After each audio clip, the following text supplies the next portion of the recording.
창세기 18장 1절에서 15절 제가 먼저 읽고 교독하도록 하겠습니다. 여호와께서 마므레의 상수리 나무들이 있는 곳에서 아브라함에게 나타나시니라. 날이 뜨거울 때에 그가 장막문에 앉아 있다가 눈을 들어 본즉 사람 셋이 맞은편에 서 있는지라. 그가 그들을 보자 곧 장막문으로 달려나가 영접하며 몸을 땅에 굽혀 이르되 내 주여 내가 주께 은혜를 입었사오면 원하건대 종을 떠나 지나가지 마시옵고 물을 조금 가져오게 하사 당신들의 발을 씻으시고 나무 아래에서 쉬게 하소서. 내가 떡을 조금 가져오리니 당신들의 마음에 상쾌하게 하신 후에 지나가소서. 당신들이 종에게 오셨음이니이다. 그들이 이르되 내 말대로 그리하라. 아브라함이 급히 장막으로 가서 사라에게 이르되 속히 고운 가루 세 스아를 가져다가 반죽하여 떡을 만들라 하고 아브라함이 또 가축되어 있는 곳으로 달려가서 기름지고 좋은 송아지를 잡아 하인에게 주니 그가 급히 요리한지라. 아브라함이 엉긴 젖과 우유와 하인이 요리한 송아지를 가져다가 그들 앞에 차려놓고 나무 아래 모셔 섬에 그들이 먹으니라. 그들이 아브라함에게 이르되 내 아내 사라가 어디 있느냐? 대답하되 장막에 있나이다. 그가 이르시되 내년 이맘때 내가 반드시 내게로 돌아오리니 내 아내 사라에게 아들이 있으리라 하시니 사라가 그 뒤 장막 문에서 들었더라. 아브라함과 사라는 나이가 많아 늙었고 사라에게는 여성의 생리가 끊어졌는지라. 사라가 속으로 웃고 이르되 내가 노쇠하였고 내 주인도 늙었으니 내게 무슨 즐거움이 있으리요. 여호와께서 아브라함에게 이르시되 사라가 왜 웃으며 이르기를 내가 늙었거늘 어떻게 아들을 낳으리요 하느냐. 여호와께서 능하지 못한 일이 있겠느냐. 기한이 이를 때 내가 내게로 돌아오리니 사라에게 아들이 함께 있겠습니다. 사라가 두려워서 부인하여 이르되 내가 웃지 아니하였나이다. 이르시되 아니라 내가 웃었느니라. 아멘.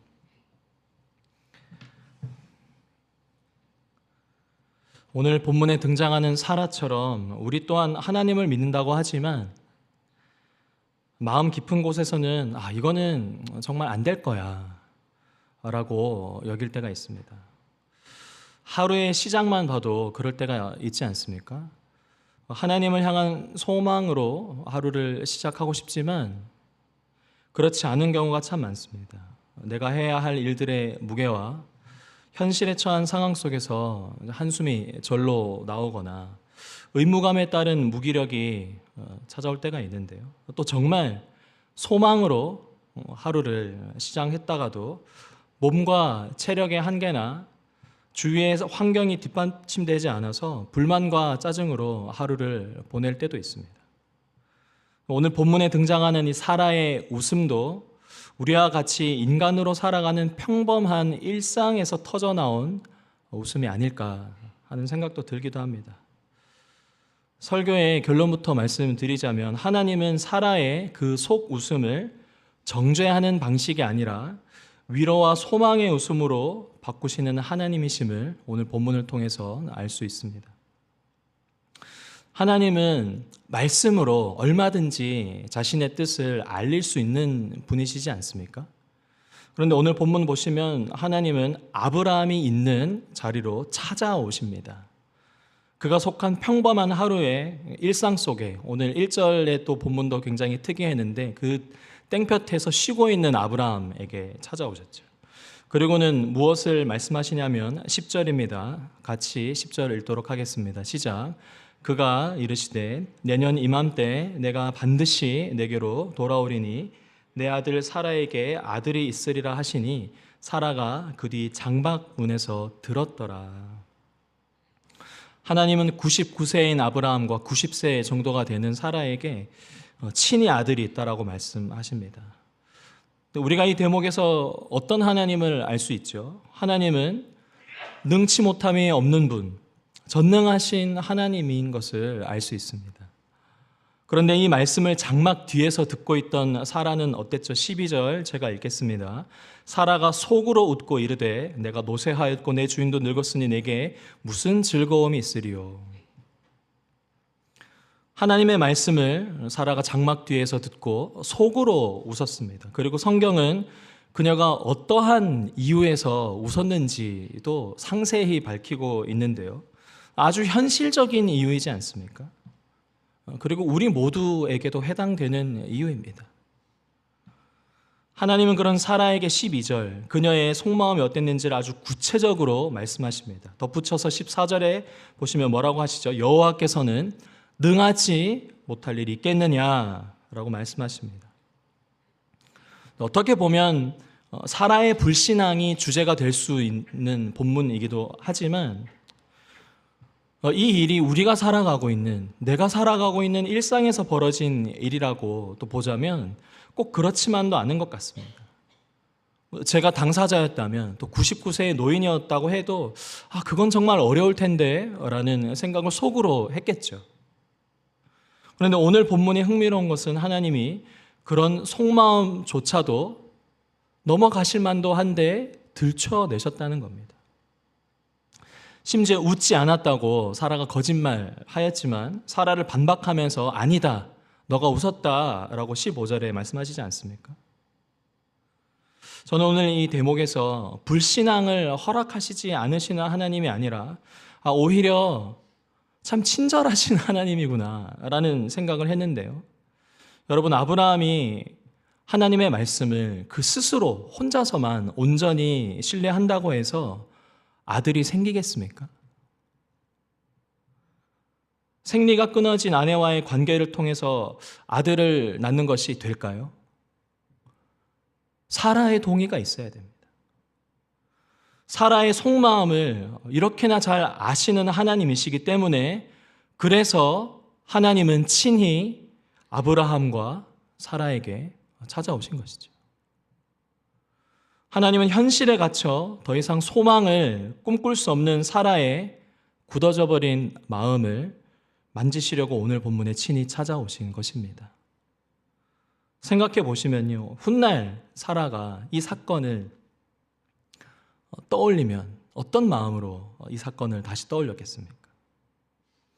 여전히 자신의 믿음 없음을 그날에 자기 자신의 믿음이 작았던, 연약하였던 스스로에 대한 수치심에 떠올랐을까요?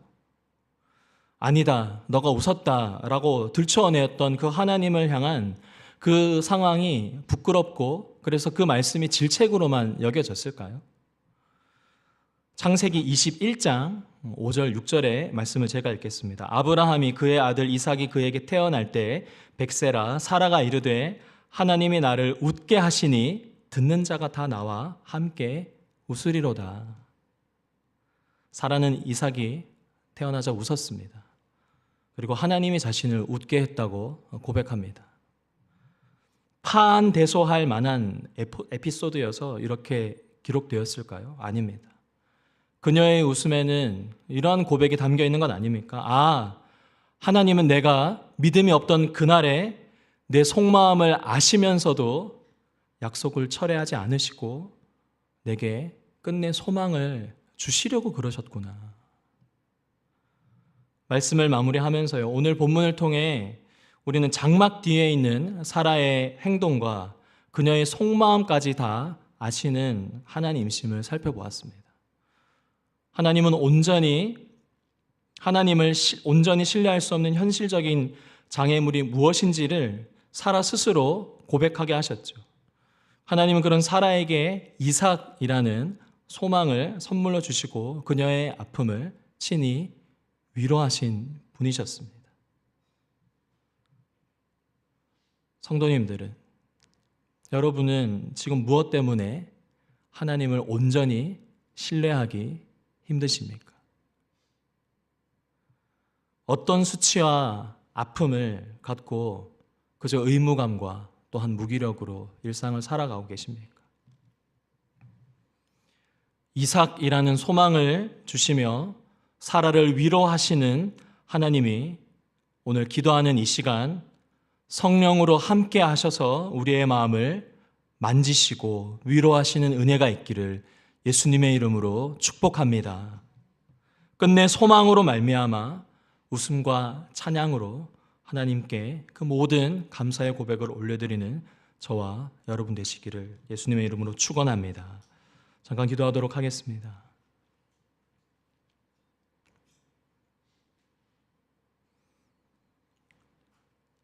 전능하신 하나님, 그 위대하신 하나님의 이름을 찬양합니다.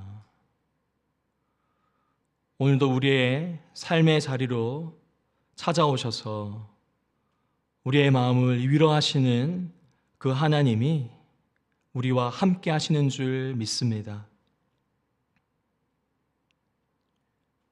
우리 마음 깊은 곳에 있는 모든 근심과 염려와 소망을 품을 수 없는 그 모든 영역까지도 주님이 아심을 믿사오니 때로는 오늘 사라와 같은 그러한 웃음이, 현실에 따른 웃음이 하나님 하실 일들을 바라보지 못하게 하지만 그런 우리의 있는 모습 그대로를 주님께 올려드리니 친히 받아 주시옵소서. 토기장이 되시는 하나님이 친히 빚으사 깨진 부분은 은혜로 덮으셔서 새롭게 하시는 은혜를 허락하여 주시옵소서. 여호와께서 능치 못할 일이 없사오니 오직 주님의 때에 주님의 영광을 경험하는 우리의 삶 되게 하여 주시옵소서. 감사드리며 예수님의 이름으로 기도드립니다. 아멘.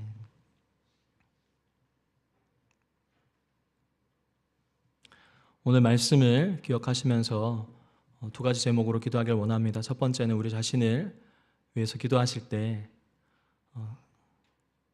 사라와 같이 지극히 일상적인 그 영역들, 하나님 이것만큼은 어렵지 않습니까? 사그라져 버려 있던 소망의 영역들이 있다면 주님 친히 찾아와 우리를 안으시고 만져주시옵소서. 질문도 하시고 우리의 응답도 들으셔서 우리의 있는 모습 그대로를 회복시키시는 하나님의 은혜가 내게 있게 해달라고 우리 자기 자신을 위해서 기도하시고, 둘째는 다음 세대에 진행되는 겨울 사역을 위해서 기도하길 원합니다. 주님, 그렇게 이삭이 다음 세대의 소망이 되게 하신 것처럼 우리에게 허락하신 이 영혼들, 어둡고 죄 많은 세상 가운데 오직 예수 그리스도를 따라 본받는 그러한 우리 수지예본교회 자녀들 되게 해달라고 우리 자신과 다음 세대를 위해서 함께 기도하시고 개인 기도로 하나님 앞에 나아가도록 하겠습니다. 기도하겠습니다.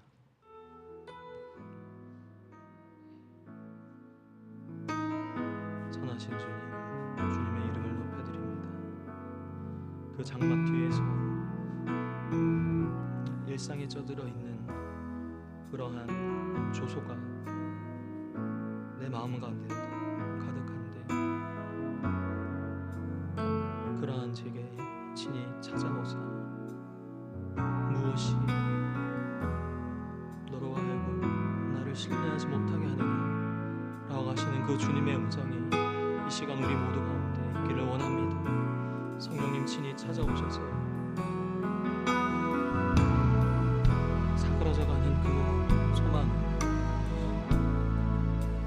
재와 같이 타버려 있던 우리의 그 마음을 주님 다시 소생케 하사 능치 못함이 없음을 주님께 고백하는 그러한 은혜의 자리가 되게 하여 주시옵소서.